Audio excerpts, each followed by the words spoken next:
Hello, everyone. Welcome back to the 3 a.m. Backscape podcast. Welcome Talking back. Hockey, Episode 2. Season's about to get underway. Tomorrow night, we're going to have hockey. It's back, Let's ladies and go. gentlemen. It's been a So long excited. summer. A lot of excitement's built up, and we can't wait to get it going.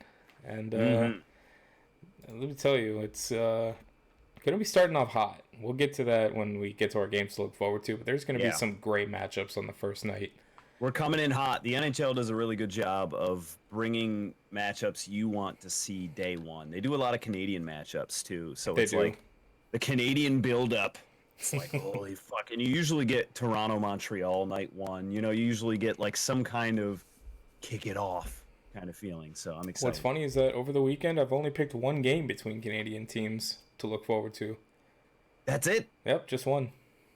I'm looking forward to every single fucking game. I want them all in my eye holes or my ear holes. I listen to them while I'm at work, and I get into it. I get really into it. But for today's episode, we're going to start off with some notable players that we feel like either should have made the opening night roster or might have had a better shot than they got. Just some players that we didn't expect to be on waivers or didn't expect to start the season in the AHL, and just start Yeah, off whether it from be for financial reasons, whether it be for play reasons, there's a bunch of different things that go into it, but these are players we thought should have cracked the lineup or based on their previous, accomplishments, should have.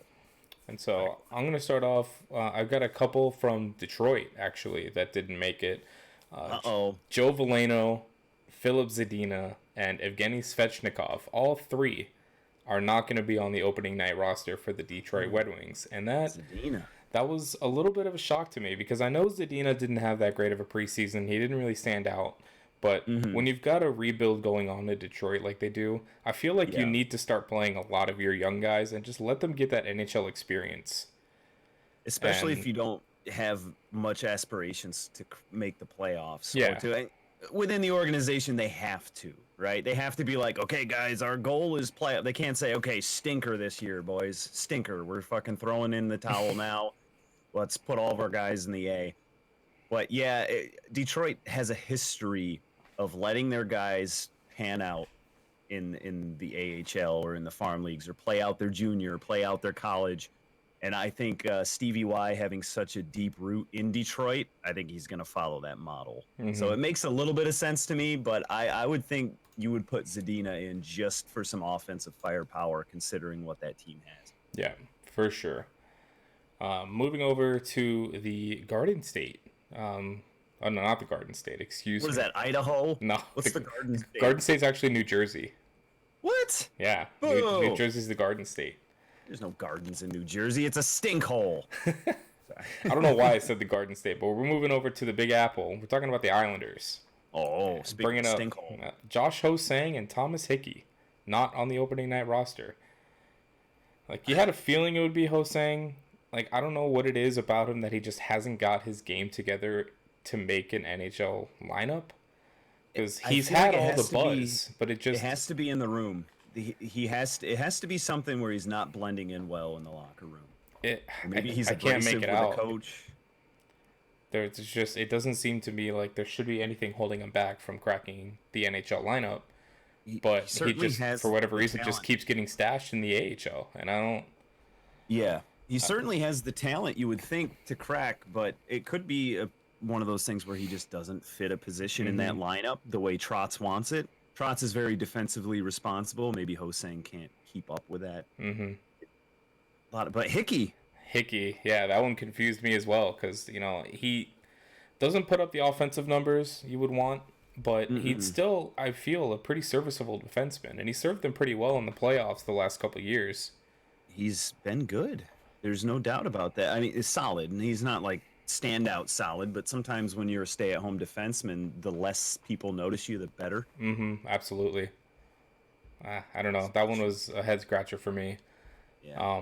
Heading over to Vancouver, I found Sven Verchi was going to the AHL. Did not make the opening night roster. And surprising to me because they gave him a decent contract. He's making over $3 million a year now. Yeah. And I think there's an issue with the concussion issues. Oh, that's unfortunate. Yeah, and he hasn't been able to play up to where they need him to and where he's Yeah. capable of because I think he's skittish from the concussion history. Yeah. And Are they sending him down on a conditioning stint, do you think? Or I don't believe it's a conditioning stint. I think they want him to try to re-find his game in the AHL, hopefully, that's and yeah. I pray that he's able to come back because he was an exciting young player and you never want to see injuries limit a No, guy's career at all, period. especially concussions. Yeah. That's big shame. And, uh, Ekblad had a lot of the same issues. He never got sent down, but he Yeah. had what, like 3 or 4 concussions within a couple year window. It was Yeah. he was getting roughed up. It And happened to Rick Nash. He was, geez, one of the most elite goal scorers in the league, and then you get a concussion or two, and you just don't find your game again. yeah, thankfully, Ekblad's on the upswing, and I hope that the same can go for Sven Berchi because Yeah, you never want to see it. You never do. And I agree. it's very Especially in unfortunate. Vancouver. Yeah, for sure. They have exciting young players, and he's one of them. So I hope he gets back. I have a feeling he will be. If he starts lighting it up in the AHL, then he'll definitely be their first call up. Yeah.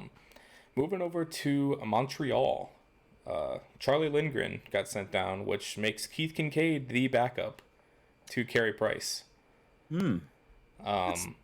Interesting. I felt like Lindgren had a great preseason. I guess they felt it wasn't good enough to warrant stashing Keith Kincaid's contract in the AHL. Yeah. But I don't know. I felt like he did pretty well. I feel like he could be a great backup to Price. Yeah. It was surprising to me that they sent him down. But, I mean, he'll get the work in the AHL. He'll definitely be starting. Yeah. So he'll definitely That's he'll get probably all the the main look point. they need him to down in the AHL, which, it'll be good for him. Just unfortunate that he couldn't crack the lineup. yeah. I That's think- probably the main point. Is he'll Yeah. get solid starting minutes in the AHL, and rather than him ride the pine, you might as well flesh him out someplace where he's seeing action. Absolutely. Yeah. And then Carl Alsner got Oh. sent to the AHL with a $4.625 million cap hit. Wow. Sent Carl Alsner down to the AHL, which was surprising to me because normally when you pay a guy like that, you either deal him away if you don't want to deal with the contract anymore or you're stuck playing him. Yeah. Not often you see a guy making that kind of money unless he's on like a rehab stint in the AHL. Yeah. There's so- got to be something to that too. He's always been a very solid player. Yeah, I don't know if they just had a couple young guns come up in the blue line that beat him out for his job or what happened, but that's a big contract to stash in the minors. Sure is.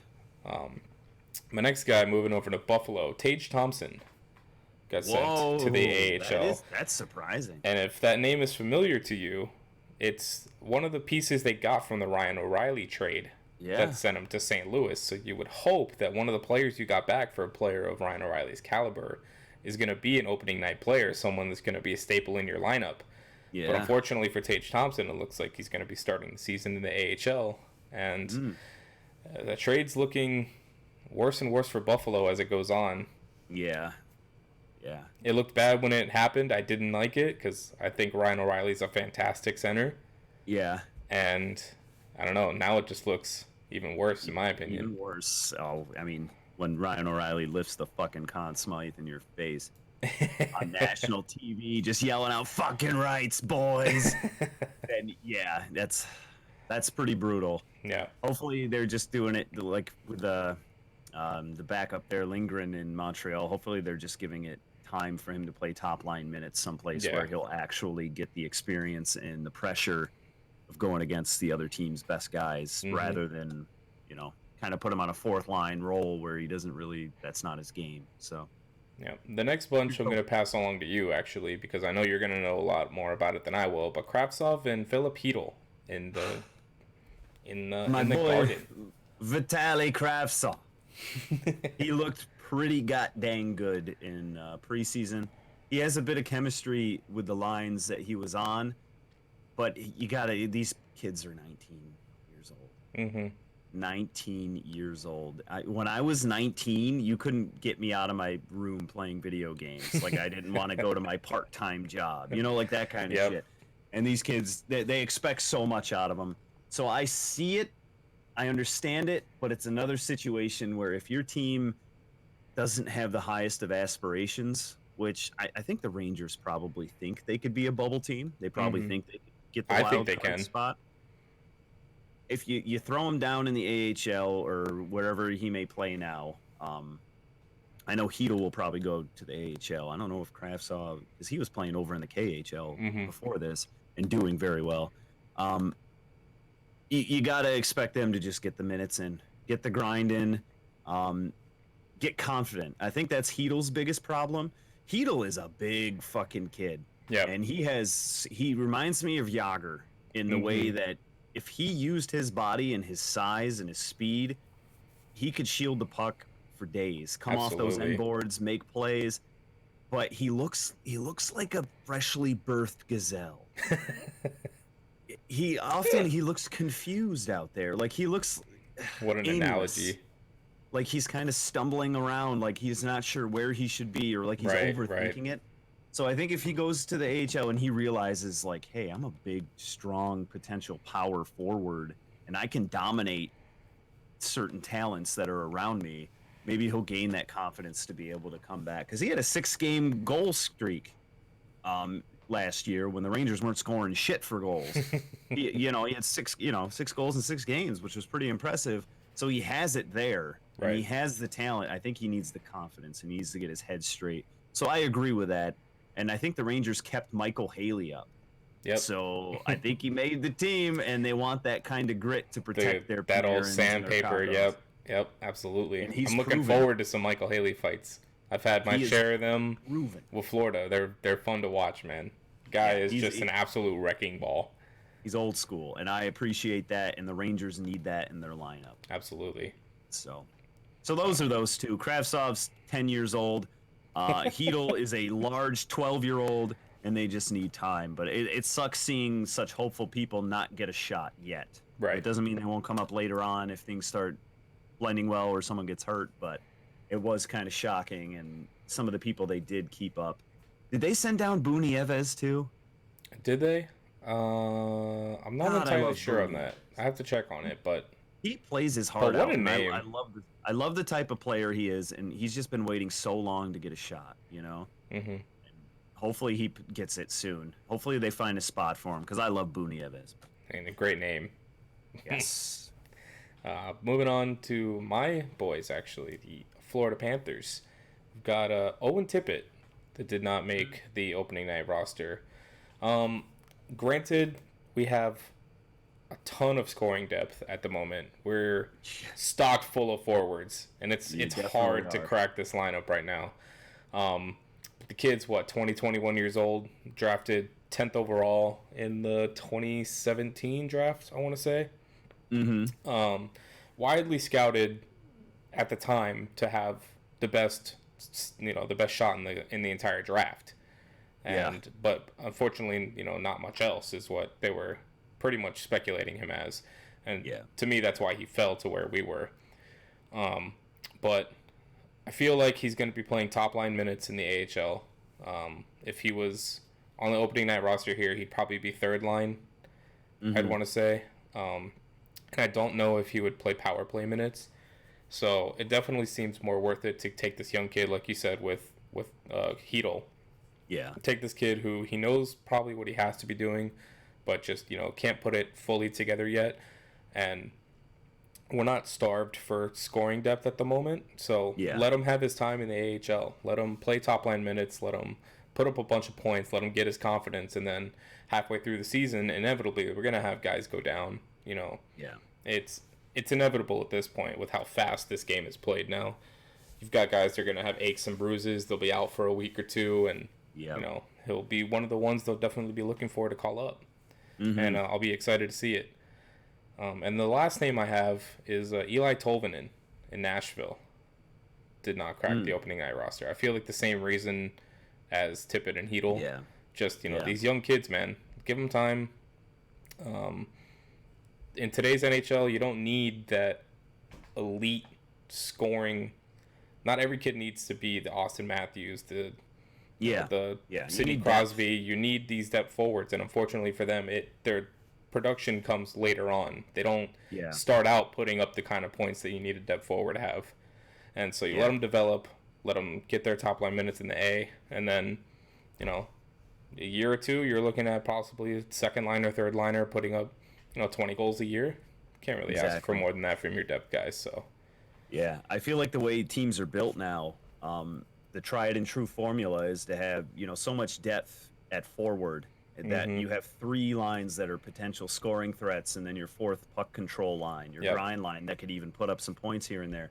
I think it's harder for those average skill level players with a lot of potential to crack lineups because teams are built to have depth at forward. So it's like you really have to wow people, or you have to be a Capo Caco or a Jack Hughes or a generational type talent to get slotted in right away. So here's hoping all of these guys can find their way back to the NHL. I'd love to see every one of those names I could easily see playing. It's just the way the NHL is now, man. You can't dial it in at any point. You have to fight. You have to fight. So, but those players aside, once again, games are back tomorrow night. The hockey season is upon us, the greatest time of the year, and man, I'm looking forward to it. It's just, this year feels like it's going to be a special year across the league. Like, I feel like there's so much buzz. There's so many players that are in new places, and I just feel like there's a lot. The league's always had a lot of parity, but I feel like now there's so many teams that have a shot. There's only like maybe you can count on one hand teams that aren't going to fight for a potential playoff spot. Out of 31 teams, that's an incredible ratio. And so every night's going to be a battle, and it's going to be fun to watch. But games to look forward to, in our opinion, for this weekend. I have 5 of them. 2 of them on opening night. I'm not sure if John has any more. I don't have any at all because I literally just got home from work and I haven't been able to look at the schedule. But that's fair. You hit them, and I'll tell you what I like about them. All right, so opening night, we're starting off with Washington and St. Louis. St. Louis raising the banner, and in the faces of the Washington Capitals, who won it the year before. I think that's awesome. Genius scheduling. I wish they did that every year, where that would be a cool tradition. Stanley Cup winner faces the team that won the cup the previous year before them. I think that would be awesome, and I hope they continue that, because that would be so much fun. So that'll be a special night for St. Louis, and then in what's arguably the biggest rivalry in hockey at the moment, San Jose and Vegas. Opening up the year together. These teams do not like each other. San Jose is going to be, now we've learned, without Evander Kane. After getting suspended for 3 games for contact with an official. Evander, we just fucking talked about this last week. You can't get penalty minutes when you're suspended. Behave yourself. He's killing my prediction. Tommy Wilson. Come on. Killing me. But I mean, that game is just going to be cutthroat. These teams do not like each other, and it's just going to be a battle between those two. It's going to be real fun to look forward to. My next game is going to be on Friday. It's Chicago and Philly in the Czech Republic, playing overseas. That's a good one. And I bring this up because Philly lost to Lausanne Hockey Club, in a team in Switzerland, I believe. I believe it's Switzerland. I have to double check. But Carter Hart gave up 4 goals. It was a combination of NHL, AHL roster for them, for Philly, but still. That's supposed to be your guy, your starting goaltender. That's a wake-up call. Yeah, he gave up 4 to some no-name hockey club in Europe. And no offense to anyone out there who happens to be a Lausanne HC fan. My dad's a Lausanne fan, you dick. I don't even know that's how you pronounce it. But anyway, Me neither. losing a game like that, you cannot do that. Come on now. No. And especially not having your franchise netminder giving up 4 goals to lead to the loss. But yeah, we'll see how they bounce back against Chicago, and that should be a fun matchup in my opinion. Yeah, I'm excited to see what Chicago looks like. I'm, Mhm. I'm excited to see the Crawford Leonard dynamic, and I'm excited to see how Strom and DeBrincat and Kane, they have such an exciting offensive power, Yep, and I'm hoping it clicks because I want to see Chicago be exciting again. absolutely. And my next game's on Saturday night. It's going to be Montreal Toronto, the one Canadian team, the one Canadian Mm, matchup I was talking about. yes. Atlantic Division rivals, original six, hate each other for a century now. Yeah. Um, Always a great matchup between these two. Look forward to Yeah. see what Carey Price does against the Toronto's lethal offense, and I don't know. This matchup's always fun to Yeah. me. They kicked it off last year, right? They were on opening night, I believe so. and it was Montreal Toronto. I think Austin Matthews scored in overtime, and it was such an exciting like kickoff to the Hmm. season. I just remember being like, "Fuck, I miss this so much." I hope both teams lose. Me Yeah, that'd be personally. nice. That'd be nice for you and your boys. Yep. Yeah. And my last one to look forward to is also on Saturday. It's going to be Boston and Arizona. Ooh, my Yotes. Yep, I feel like that's going to be a great test for Arizona to see where they're at. We know what Yeah. we're getting with Boston. Yeah. They've been doing it for a decade now. We know what Boston's about. They're not going to surprise anybody. But I want to see what the Yotes have. I want to see what Kessel does with this lineup. I want to see, just how well Antti Ranta can keep playing in net. Mhm. He's day to day currently, so he might Is he? not be there by then. Yeah, Oh. he's currently listed day to day, so they might have to go with Kemper or Aiden Hill. Good old Darcy. All right, I Dars, still trust Kemper, so we'll see. I do too. He had But, one of the best. I think he had some of the best stats going down the stretch last year.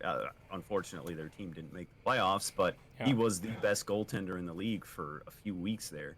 So I think it'll be a great test for Arizona. I want to see where they're at, and hey, there's no real better team at the moment to go against to find Yeah. out where you're at than Boston, because I don't think there's any team in the league that you know what you're getting with Boston. Like It's there's true. not going to be any surprises. Mm-hmm. So that'll be a great test for them, and I'm looking forward to it. That's a good pick. Those are the types of games I like. The ones that you're like, oh, they don't have any history. They don't have, but they still wind up being like two different opposing styles of play run Yeah. into each other, and it's like, holy shit, that was entertaining. Yep. So here's So, hoping. Yep. Here's hoping. Oh, Next, the one thing I want to hear is, I want to hear if Boston starts a "Thank You Kessel" chant. Is it in Boston? no, is it it is in in Arizona? Arizona. Oh, maybe Arizona will start a chant with the 16 people there. The four-man wave. I love the four-man wave. Nah, go. I was a Yotes. part Go of Yotes. part of many four-man waves in my time. For $10, I got to witness That's that. Moving on now, we're gonna get into our Five for Fighting segment. Yes, my favorite. Yep, it's our time of the podcast where we'll get 5 topics. It'll be different topics throughout the year, and hopefully we're on opposing sides of it, and it'll make for some great conversation. If not, I'll pretend to be just to be an asshole. Devil's advocate over here. Oh, classic. So the first one we want to get into is the best team logo of all time. NHL history. The entire Boy. NHL history is wide open. Oh boy. And I don't think people are going to be too surprised with my pick. But I don't know. Maybe it's off the radar for some people. For me, I'm going with the Hartford Whalers logo. Ooh. I just think it's so clean. It's so crisp. The way they incorporate the H into the whale's tail. Like, it doesn't get better than that, man. It's such a classic logo. There it is. Look It's at a that. beauty. Oh, it's so good. Fucking beauty. And, God, bring back the Whalers, man. Bring them back. Get a team in Hartford. No one cared about them when they existed, but now that they're gone, you fucking miss them. Yep, you got the H in the whale tail. You got the W underneath. I mean, it's so good. Such a good It's- logo. It's It's so simple. That's what I love about Yeah, it. It includes absolutely. everything you need to know. As an aside from that, and this is one of my favorites of all time too. That's why I have the hat next to me. I'm a prop guy. But Pucky the Whale Pucky the Whale. was such a cool thing, and I also have a vintage hat like this where it just has Pucky the Whale, and then at the end has ERS. I don't know why, but it's like my favorite fucking hat that I own out of everything. But Pucky the Whale it just works, man. Yep. It works, and it tells you everything. And I like the color scheme. Somehow the Oh green and yeah. the blue Oh, and the it's white all so works nice. together. And on the jerseys, Love it. woo! When Carolina wore those throwbacks as the homage to the Hartford Oh. Whalers, oh man! And they were playing Brass Bonanza. Yeah, right. Whoo! What a Man, time. so It was great. it was a shame you couldn't get like official Whalers gear through the NHL for so Oh, yeah. long because Hartford, I think the city of Hartford owned it. They owned the copyright to the logo until that ran out. And then now you see, various Whaler shit all over. And that's why Carolina can wear those throwbacks. hmm It's because that contract finally ran out. And it's about damn time. Give us more Whalers. Yes, absolutely. Mm-hmm. And I'll let you get into yours. I also want to talk about some secondary logos Yeah, yeah. because, you could talk about the main logo all you want, but some teams have some incredible secondary logos that don't really get talked Yes. about. Yes. And me being a homer, I have to at least pick one. And for me, the alternate logo with the stick and puck and the sun in the shoulder patch, if you remember that logo at all, yes. Yes. the stick and sun logo is one of my favorite logos of all time. It is so Pretty clean. It tells the story of Florida. It tells people what we're about. We've got the palm tree, we've got the stick, we've got the sun behind it. Yeah. It's so perfect. As a shoulder patch, it's great. I couldn't see it as a main logo because I think it doesn't have enough detail. It would be, if it was too big, it would be like crowded and. Yeah. But as a shoulder patch, man, that thing is Mhm. crisp. I love it. I love it so much. I need a hat with just that logo on it. I haven't been able to find it. I wish they sold more things that were just the shoulder patches, Yeah. like a full shirt. I don't know how to explain it. But some of the shoulder patches, though they go kind of unnoticed, are actually better than the logo on the front, in my opinion. Along with all the old alternates they used to have. Oh yeah. I own a lot of jerseys, so I tend to look for those alternates from back in like 2005. Not the lockout year, but there's certain ones like I have the Atlanta Thrashers alternate, Oh, beautiful. where it looks like the bird and Yep. the gear with the oil in it for the Oilers. Oh, like, dude, it I looks almost like a picked that. meteor. I almost picked that as my favorite logo because man, they're that so thing is pretty. so cool. There was the Constellation Bull. The No, Dallas not the Stars. Mooterist, dude. Yes, the Mooterist. No, dude. There was so many, and I own those alternates because they're like my favorite ones. Another one I almost picked on a lot of people's most hated. The New Orleans, not New Orleans. Wow, what am I thinking about? The the New York Islanders Fisherman's logo. Yeah, The old Gordon's Fisherman. that's a jersey. That is a beaut. God, I do love own that that one. jersey. I do own that. Yeah. Oh man, so good. Speaking of alternates, I like to show this one off for my collection all the time. Back The above me there. Nordiques, yep. The Quebec the one Nordiques that was never Timberwolf. used. It was they were trying to rebrand before they ended up selling the team to Colorado, and this was the logo that was pitched, and it was made, and there were various jerseys made for it. That's a Joe Sakic right there. Whew. I thought that logo would have been fucking sick Oh, if it yeah. ever came to fruition, so I had to hunt one of those down because I thought that was a really cool, never got to use it thing. But here, let me choose. Here's my favorite logo in the NHL today. People might hate me for it, and it's so simple, but I love it.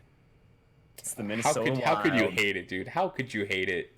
The Minnesota God, Wild, man, that's so good. and it's much to the same as the Hartford Whalers. Yep. It's everything is there and it blends together. You got your little sudsy, you got the shooting star, you got a little river and the trees, and it just sums up Minnesota. Yep. And it's just pretty. I can't really describe it much more than that. It's pretty. Dude, and the it's fact been that one it of my favorites. all that together and it makes a bear's head to go along with that. I know. Like See, that's I don't know if it's a bear or some kind it's of something. big cat, or I don't fucking care what it is. It's cool as shit. It's just so Right? We don't- cool. It's so It's cool. it's a sentient being that we don't quite understand in our mortal realm, but it's there, and I love it. Such a That's great my logo. favorite current one. Definitely a great choice. Yeah. All right, we got off the rails a little there A little because I bit. fucking love my jerseys and my logos. But that's all right. We'll move on to our second topic in this segment. Which current D-man playing in the NHL would you choose to build a blue line around? Oh boy, There's a lot to Ooh. choose from. There's a lot of layers to that question Yep. too. Mm-hmm. Like, do you go with a Carlson type or a Burns type? Mm-hmm. That they put up the offensive numbers. Do you go more shutdown? Oh boy.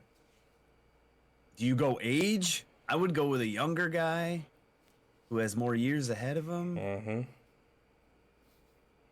You know who I'm going with? And might be controversial, and I don't give a shit.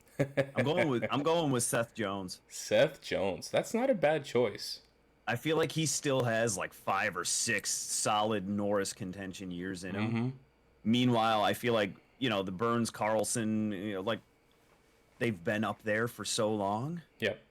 And they're getting older, and you got to imagine they're going to slow down the Dowdies. Even though Dowdy's not that old now that I think about it. I think he's under 30 still. Is but he? Either way. Yeah.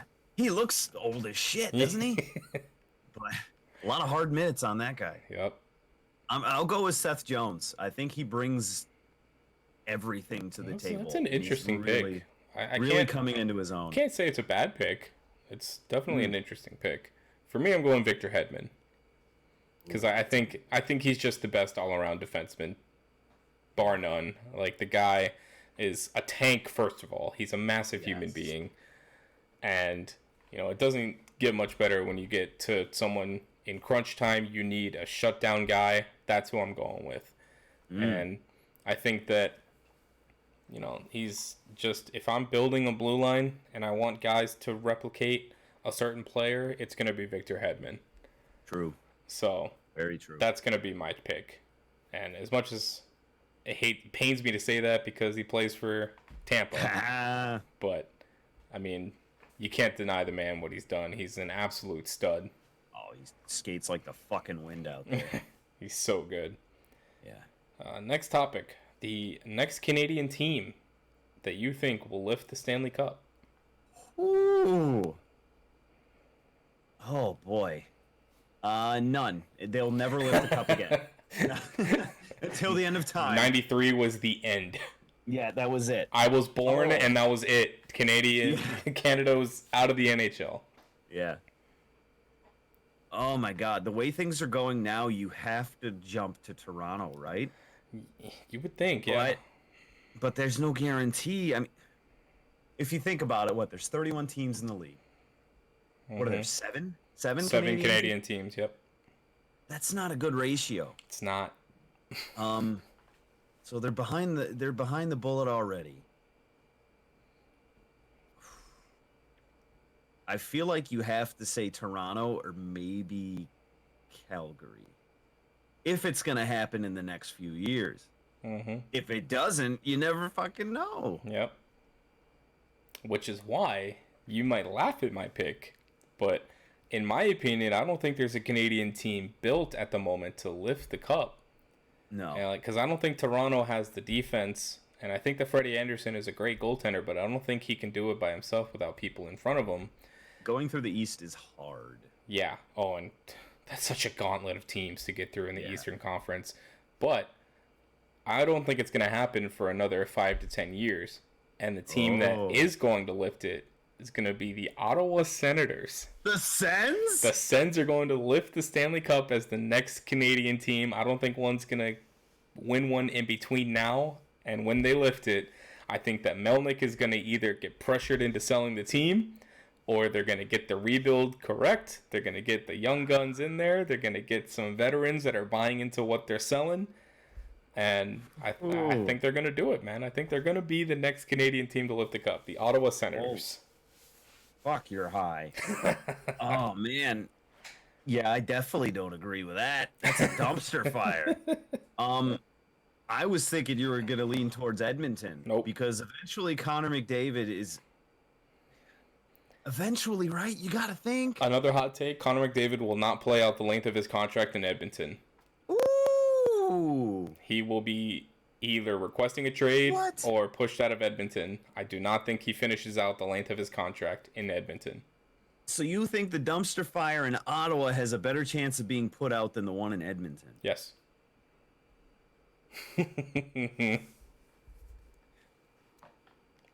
You're wrong. Hey, you had some off the rails, insane predictions in the first episode. True. I'm allowed to have mine. I can't knock it. I just say that you're vastly wrong, and that Edmonton is the next Canadian team to raise the cup. With Connor McDavid. Because I just think with the Canadian teams the way they are right now, you're pretty much just picking a name out of a hat at this point. Because besides Toronto's clearly the front runner, but I just don't think they have enough to make it and sustain a good enough team to win the cup. Yeah, and it's true. Because of that, I just think they're against the cap. They're not going to be able to improve much over the next few years. For a while. So if they're not able to get it done with this current team, they're not going to be able to do a whole lot in the future years. So I agree. So I don't know. I think they're against the clock, and I don't think they're going to be able to do it. I think the media pressure in Toronto is absurd. Yeah. I don't think the team's going to be able to live up to it. And Ottawa Senators, next Canadian team to lift the cup. No. What do we got next? The next one is the next original 6 team to win the cup. Oh, that's an easy one. Fuck. You give me yours first. I gotta think about this. You know, I'm torn between 2. And I have to go with a team that I feel is going to have enough in the next coming years, because I don't think there's going to be an original 6 team that wins it in the next couple of years for the same reasons as before, pretty much with Toronto. Yeah, I can agree with that. Because Toronto's clearly the front runner of the original 6. Yeah. And they can't get past Boston, and then Boston can't get past other teams in the Eastern Conference. Yeah. So, besides last year, but they lost the Stanley Cup, so. And they're only getting older. So. Yes, they are. Much like my Canadian prediction, I'm going to go off the rails. I'm going to pick the Detroit Red Wings. Are going to be the next original 6 team to lift the cup. I think they're being on the upswing of their rebuild. They still have a lot of work to do, but I think they're getting the young players in that they need. I think they're going to be getting the time that they need, because whether it be in the AHL or in the NHL, they're going to start getting a lot of minutes, and they're going to start building that confidence, start building that potential, and eventually they're going to get the goalie situation figured out. And I think that they're going to be, especially now with Stevie Y at the helm, he does know how to win. They're going to start building up pretty much like what Tampa's been doing. And I think that they're going to be the next original 6. I was torn. I was going to say New York, because I feel like they're going to, for much of the same reasons, they had one of the shortest rebuilds I think I've ever seen. Now I think they're classifying it as a retool at this point. Yeah, they changed the term. But I don't know if they're going to have just enough, and I don't know if there's enough in net behind Hank, because Hank's got probably another good 2 or 3 years left, I feel. Yeah. And I don't think they're going to get it done in that amount of time. And unfortunately, I don't think it's going to be Hank lifting it. If someone does win in New York, it's sadly not going to be Hank. No. And he'll go somewhere else to win it. And despite all of his sayings that he wants to win it in New York or nowhere. And so for me, I'm picking Detroit. Ooh, that's interesting. But I do like the reasoning behind it, even though you're wrong. Big part of me wants to go with Chicago. Ooh. And they've won it enough recently, but I kind of want to go with Chicago. And the reasoning behind it is... You can still say that about the Wings. 90s weren't that long ago. It's true. God, I hate Red Wings fans that were spoiled in the early 2000s. That's all right. They just turned into Penguins fans now. Yeah. I'm going to go with Chicago. All right. And I think it's because they have that young talent of DeBrincat, and they have Strome, and they have the pieces, and maybe Kane will still be there. Maybe Taves will still be there when they do it. But I think once they get rid of their older D-core, they got that Gustafsson kid. He seems to know what he's doing. They got a pretty good goaltending tandem if Crawford could stay, and he knows how to win too. People kind of don't give him enough credit for what he's accomplished. Yeah, without the injury issues, the guy was a rock. He was solid in there. If he can stay healthy and he's not that old, is he? He I can't don't be think so. more than like early 30s, 30, Yeah. 31. No, he still got some So, gas in the tank. yeah, and Robin Leonard's there as well. Who knows Mm-hmm. how that tandem works? If it works for a while, if they go ahead and keep Leonard after this and let Which they Crawford. should. Yeah. God for So sake, someone keep Leonard, I please. know, Jesus, the guy's tired of moving. Um, so I'm gonna go with Chicago. All right. That's a solid pick. Solid pick. Yeah. Yeah. And the last one's not really a prediction. Not going. It's an opinion, but it's definitely not something like the next team we think is going to win the cup or the Mhm. best logo, stuff like that. But where do you stand on the issue of decreasing goalie pad size? Oh man. I have very personal experience having played goaltender before with how much it fucking hurts when the puck and or ball, depending on what type of hockey you're playing, hits you in an area where the padding just isn't you Mm-hmm. know? And I think they want to protect all the players, Yep. right? They want to protect players from injuries, especially, head injuries, all this kind of stuff. And we don't really see goaltenders get hurt by shots as often, but it has happened Mm-hmm. in the past. I could think Mike Richter is a Yep. very big example. There was when Hank got hit in the throat that year. Oof. My God. We saw in the playoffs last year, was it Bishop that took one to the collarbone, and then they just kept playing, and they scored, and they were like, "Oh, Jesus Christ, he's down," but it didn't matter. Can't remember exactly who it was, but yeah, I want I to say it vaguely was remember Dallas. I want to say, yeah, he got hit with the puck right in the collarbone, Oof. and having been hit with not NHL caliber shots, mind you, these are just people that are normal human beings. Beer Having leaguers. been hit with some shots, but there is a limit.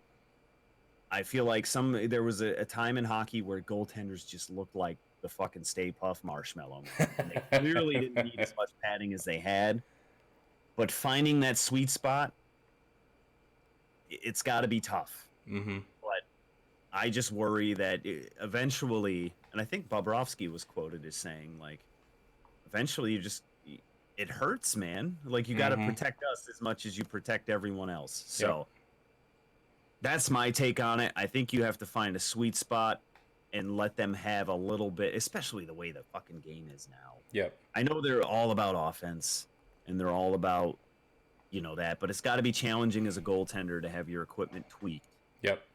over and over, and you're really the only players getting restricted in that fashion. Mm-hmm. So that's my take on it. Yeah, I pretty much agree. I feel like they're at a good place right now. I don't think it needs to get any smaller, and it could the padding could be a little bigger, but yeah, definitely not like it used to be, of course. But I understand they want scoring up. Scoring makes games exciting. It brings in fans. It brings in people who normally wouldn't watch hockey. They see exciting play and they're like, "Holy crap! Why haven't I watched this earlier?" Yeah. But like you said, and at the same time, you got to protect these guys. These are hard rubber objects going 80 miles an hour. It's not pleasant to be hit with something without that kind of padding. And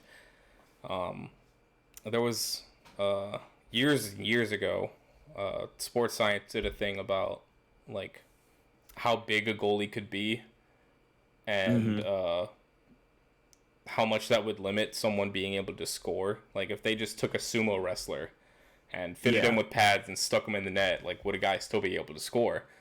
And I remember that they didn't bring in some NHL sharpshooter to test it out. They brought in George Glorious Mustache Peros. Peros, the sniper himself. To come in. Player safety, right? Is he the head of player safety now? I don't know if he still is, but he was. He definitely was. I don't know if he still is. But they brought him in, and no issue. He was just slapping home shots into the net. Yeah. And to me, the way that these guys are now, like if that was George Peros, with the kind of sharpshooters you have in the NHL now, they could fit the damn puck into a bread box for all we know. Mm-hmm. And it's incredible the kind of stuff that these guys can do. I think that you still need to protect your goaltenders as much as you Yes. protect any other player, like you said. Yeah. And the size of the pads doesn't need to get any smaller. I think they're at a good No. spot right now, and I think if you make them too small, then you're going to get a lot more injuries. Um, some guys might be able to move a little better, Yeah. but you know, you can't sacrifice the safety over everything. No. And If so- anything, make the nets slightly bigger or Yeah. something. And But like, don't compromise the safety of the players. and I for- get that they want scoring up, but in my opinion, scoring is not an issue right now across the No. league. Like, there's a lot of No. high scoring games. Yeah. So I like where the league is at right now. I don't think there needs to be a whole lot of changes. I think that players are going to keep getting better, as we've seen. It's I going to agree. get a lot more finesse, a lot more skill, and Yeah. just that alone is going to cause goals to go up. Because some of these goals that are scored, man, the kind of tic tac toe passing that goes on, and Yeah. you know the way these players handle the puck and deke around goalies, it's insane the way that some of these players can play. So I don't think it needs to change any more than it already Yeah. has. The offensive skill is high enough. Yeah. One thing to mention, and this goes for like Luongo, it goes for Lundqvist and some of the goalies that have been in the league a while. Can you imagine like all the different iterations the NHL has gone through with them in net to try to up offense? How challenging that must be. Oh, That we went through the obstruction Awful. era where Yep. there was just power play after power play after power, and then you know they've gone through all these changes. Yep. I don't think anybody in the league now has gone through the 2-line pass being removed and that kind of stuff. oh man. But What, all of the rules to what open a up great offense. rule change, man. That was such Oh, an yes. awful rule. Yeah, the New Jersey Devils almost ruined hockey. Thank you.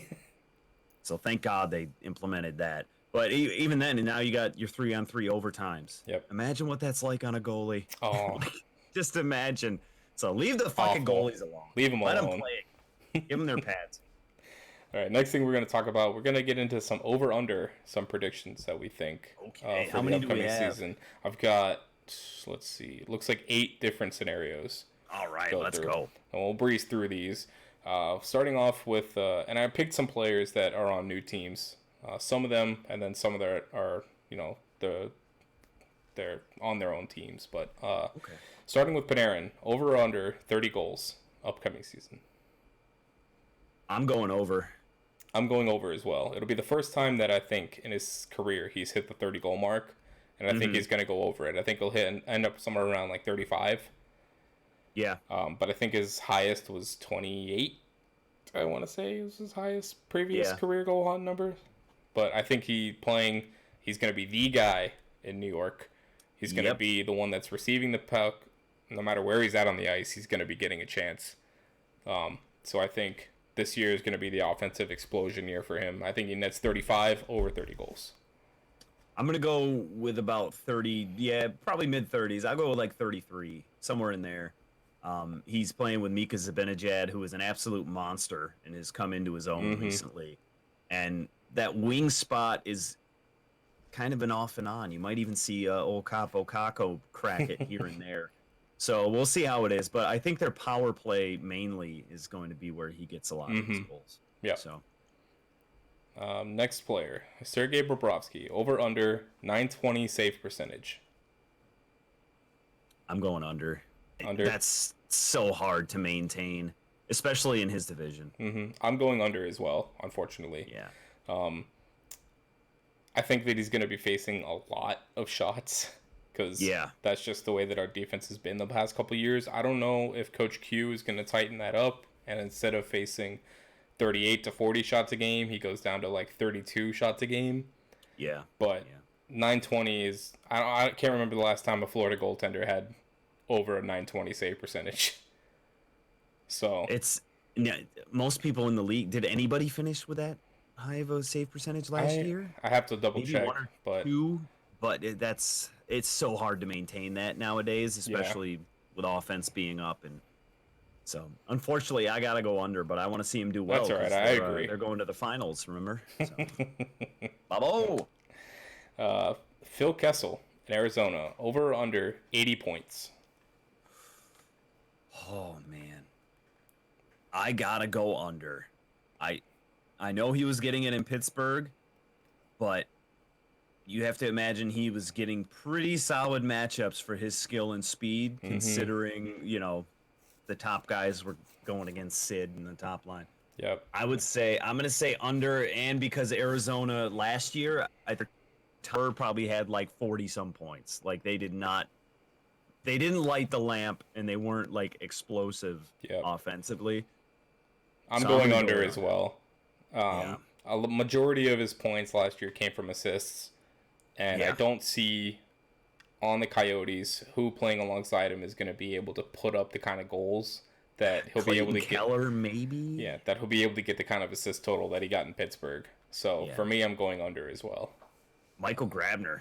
Oh, yeah. Maybe he'll put in 20, 25. Who knows? We'll see. That's a fucking fast line if they have Grabner and Kessel out there. Yeah. I didn't think about that, man. Speed. The Yotes are going to be fun. Yeah. They're going to be real fun to polar watch. opposites, too. I love that Michael Grabner is, like, shredded. Like, he is a fucking muscular man, and then Phil is ordering hot dogs during line changes. So it's like, that's a good dynamic there. But they're both fast as the wind. Oh, I'm yeah. excited. Matt Duchene for Nashville. Over or under 30 goals? I'm going over. Over? I mentioned it last week. Duchene wants to be in Nashville. Mm-hmm. He wants to play there. He's going to be happy. They have a lot of depth, offensive depth. I think he does it. Just be different. I'm going under. I say he ends at 28. 28. 28. So close yet so far. Yep. I have to be different sometimes, man. Yeah, it's true. This one might get a chuckle out of you. Carey Price, over or under 40 games played? More than a chuckle. I believe in you, Carey. I'm going over. I will as well. I think that he'll finally keep it together this year. Yeah. He has to catch a break. He's way too good of a goaltender to not be able. And getting paid way too much. Yes. So for the sake of Canadiens fans, I'm going over. I will as well. Ovechkin, over under 45 goals. Oh, well, since I totally showed my hand last week, claiming he would be at least third in scoring, I'm going under. Oof. I'm going to say he gets 39. He's not even going to crack 40 this Wow, year. really? Yes. Over 10 goal drop from last year. I'm going to say it's due to an injury. Oh, okay. So you don't think he's going to play enough games? No, I think he's going to play maybe 60, 65 games this year. Quote me on that. And when it happens, come back and tell me how cool I am. Russia machine don't break. He's getting 50 again. Over. It breaks. It breaks this year. Another Russian, Kuch, over under 110 points. Jeez, I played my hand last week. I'm going under. I'm going to go under. I don't think Tampa has the same year they did last year. I think Kuch is great. I like Kuch, but I don't see him duplicating last season. And I'm going over, but just barely. Oh, boy. I think I'll finish at like 112. Like we're talking. 112? Like barely over the 110 mark. But I don't think he's going to have a tremendous drop in production. Yeah. So I think like around, I don't think he'll put up the 126 or 128, however many he had last year, some stupid number. God. But I think 112 is a good area he could be at. So I'm saying over. Yeah. And then last one, Mitch Marner, contract's out of the way. No more distractions. Over under 60 assists. I'm going over. Because I have Austin Matthews winning the fucking Rocket Richard. Someone's got to give him the puck. So it's going to be Mitch Marner. I'm going to go over. I'm going under just to be different. And again, not by much. I think he'll end up in like the high 50s. Yeah. I think he'll put more pucks in the net this year than last year. But I think his assist total might drop a little bit. Yeah. So I think he ends up like mid to high 50s. Still not falling off. I can see it. Still, because we've yet to see if last year was just like a flash in the pan. Because his point totals exploded last year. Yeah. The first 2 years prior, I don't think he put up more than 60 points. And then last year he ended up like with 80 something, 89 or something like that. Yeah. So Now he's locked in for term and money and all that. Now he's just gonna dial it in. He's gonna get 10 points next year. He's got that money. He don't care. And the last segment we're gonna get into to wrap this thing up. I don't know how many people out there play fantasy hockey. All of you, hopefully. Hopefully, all of you. It's a great time. Super fun building lineups and whatnot. But we're gonna get into a couple of players that we feel are sleeper picks that, not guys that you would think about immediately, putting up decent points for your lineup. But teams, these guys may even go undrafted in some leagues. Might be able to pick them up for free, not have to use draft capital on them, depending on how big your league is. Or if you do have a big league, these are some late round flyers that you can take, and they might do pretty well for you. We'll see how it goes. But my first player is going to be Boone Jenner in Columbus. I think that so much talent has left Columbus that someone has to step up. Someone has to be those points have to go somewhere. And granted, not all of them are going to transfer, but I think that a good amount are going to transfer down to some of the guys that are sticking around in Columbus. I think Boone Jenner is going to have a great year, and not projected to be, this huge high points getting guy. And you can probably pick him up in a late round somewhere. So Boone Jenner is, I feel like, a great pick. Solid. Here, I'll choose one here, and I chose him last year too, but this year is the year. Damn it! This time it's different. And he didn't do bad last year, actually. But it's Pavel Buchnevich. Booch. The New York Rangers. Currently, he is slotted in on the first line with Zibanejad and Panarin. Oof. And if you don't get God, points what a line. with Zibanejad and Panarin, something wrong with you. So I feel like he's going to... what did I say? I thought he was going to get 20 goals last year, and I think he ended with like 17 or 18, and that was despite injuries. And that was on a worse team, in my opinion. So Pavel Buchnevich, look for him. I doubt he's drafted in your league if you aren't playing in some super deep league. Go for him. Next player for me, Nick Bjugstad in Pittsburgh. I believe I had him actually last year. I predicted that he would be a fantasy sleeper, and he didn't do too bad. But I think that this year he's going to have a full season in Pittsburgh. I don't know exactly where he's going to slot in that lineup. He's either going to be playing on Crosby's line or with Malkin. He's going to be in the top 6 somewhere. Yeah. Because, they spent the trade capital to get him. He's going to be slotted in there somewhere. I don't see him playing third line minutes. He could. But for a team like Pittsburgh, you're going to be getting points somewhere. Yeah. And he's had a decent preseason. I think he's going to carry it into the regular season quite well. And, again, not expected to be drafted early or even taking it all. So Nick Bjugstad, look out for him. Nice. You just gave me an idea, and I'll make it an honorable mention because I honestly didn't think of it before. But Galchenyuk is probably going to be a pretty solid pickup in comparison to his totals last year. Cause he's definitely probably ranked pretty low considering what he did for Arizona. So he could be a steal, definitely. Good honorable mention. But my real pick is Bo Horvat in Vancouver. Bo Horvat. What a great name. Kind of overlooked up there, behind Peterson, behind Besser. Behind Brock Besser, behind, all that kind of stuff. I feel like he's going to be a little overlooked, and he had a pretty good season last year. Quietly had a good season up in Vancouver. Yep. So I'm going to go with old Bo Horvat, see if he's available on your waivers. Going with a goaltender now, because goalies are like gold in fantasy. And I don't know if this guy's going to be really picked as often. He probably will get drafted a bunch. But keep an eye out for him if you're still going to be drafting. But Thomas Greiss. Yes. Because I feel like Varlamov is going to have a pretty short leash for the Islanders. If things aren't going well and they don't get out of the gate very hot, I could see them turning to Greiss. Because he'll know the team. He'll know the system. He's been with them for God knows how many years now. And I think that Trotz feels that he can trust Greiss if Varlamov just doesn't start out great. I think that Greiss can get some quality games in, and he might be a good, stash him away for a rainy day if something happens to Varlamov. Just throw in old Thomas Greiss. He did it last year. He was right up there with Leonard for a while. They were both putting up. And even if something doesn't happen to to Varlamov, he should still get 30 to 35 starts a year. Yeah, I So, see it being a tandem. I see it being start for start, mm-hmm. just like last year. Yep. So Grice is a good one. Let me go with a goaltender. Let me go with a tendy here. It'll be a two-parter. I'm gonna go with both Cam Talbot and David Riddick in Calgary. Oof. I feel like they could get some wins up there. Mikey Smith did it for him last year. Mm-hmm. He's winning games, and David Riddick showed he was more than formidable to start.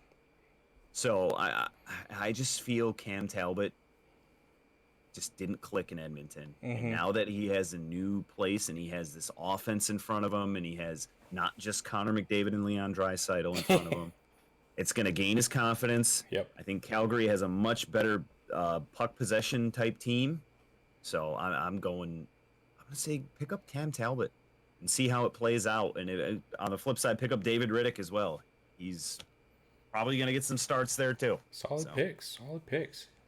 Right off the dome. I had to select at least one defenseman. Defensemen are super hard to take in fantasy because you don't know what kind of production they're going to get. You don't know, how their team's going to do or how well it's going to affect them. Defensemen are so hard. But if you need one in a later round, if you picked a lot of forwards early and you're like, holy crap, I don't have anyone on the blue line now, I need somebody. Someone to look at is Cale Makar in Colorado. Cale Makar. One, for the name. And two, I think that Colorado is going to be putting up a ton of points this year. And I think that he's going to be just like a product of that. I think that he's going to have a lot of fantasy option just being on a team like Colorado. I think that Colorado is going to be a very high scoring team. And I think that it'll be a good, sleeper pick for defensemen. I agree with that. I agree wholeheartedly, considering he didn't play any games in the regular season last year, right? Mm-hmm. I don't think so. I think he joined them just for the playoffs. Depending on how he's ranked, that's a pretty solid choice. If I have to go with a defenseman, I'm going with Jeff Petrie in Montreal. Okay.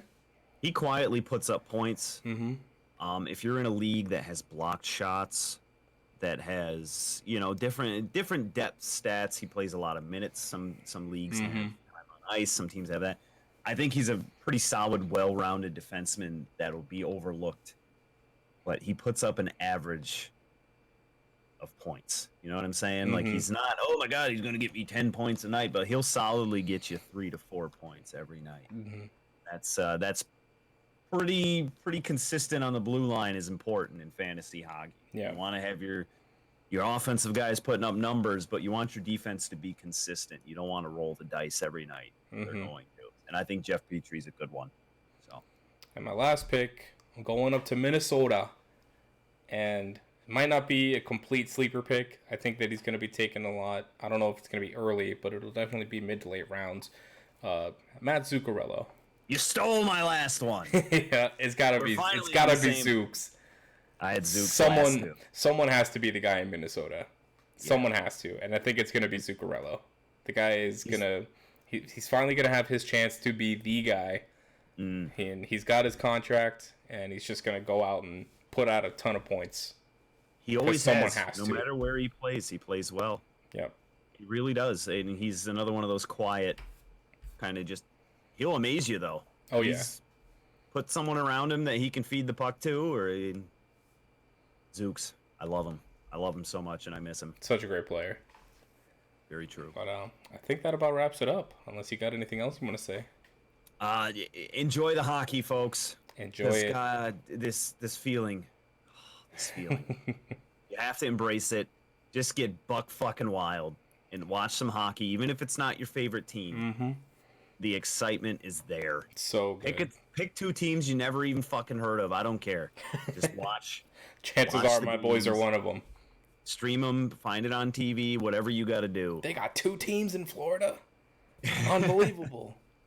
It's just such a good feeling, and embrace it and enjoy it. It only comes once a year. It's my Christmas. I fucking love it. So good. When do the Rangers play first? I don't even know.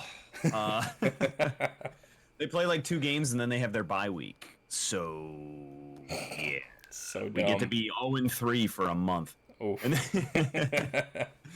But enjoy it, folks. Yep, absolutely. And guys, as always, thank you for taking the time sitting with us, hearing us bullshit hockey, because it's pretty much all we love to do. And if you're new, don't forget to subscribe, because it's hopefully going to be a weekly thing. We're putting these out. This is number 2. So as the season gets going, we're going to be roaring. We're going to be itching to talk hockey. And we'll look into getting this on audio formats too. Yeah. Where you can just kind of listen. You don't have to see my stupid face or my cat stick their butt in the camera every 5 seconds. But we love Stammercat. We do love Stammercat. But if you like the podcast this week, guys, don't forget to drop a like, because you know that always helps us out. And share with your friends who, you know, they may or may not like hockey. We like to keep things simple. We like to bring something that, you know, the experienced hockey fans can enjoy, and something that the beginner hockey fans can enjoy. And we just want to, hockey's for everyone, right? So It's true. we just want to, you know, bring some good hockey content and some good talks, and you're going to hopefully see much more of it. Yeah, and comment your hot takes in the bottom. We love hot takes. Tell Joey he's wrong on all the 5 for Fighting segments and how Do it. right I am. There you go. Don't do that. But once again, guys, thanks for watching, and we hope to catch you next week for episode 3. Should be a Yes, fun sir. time. Y'all have a good one. Peace.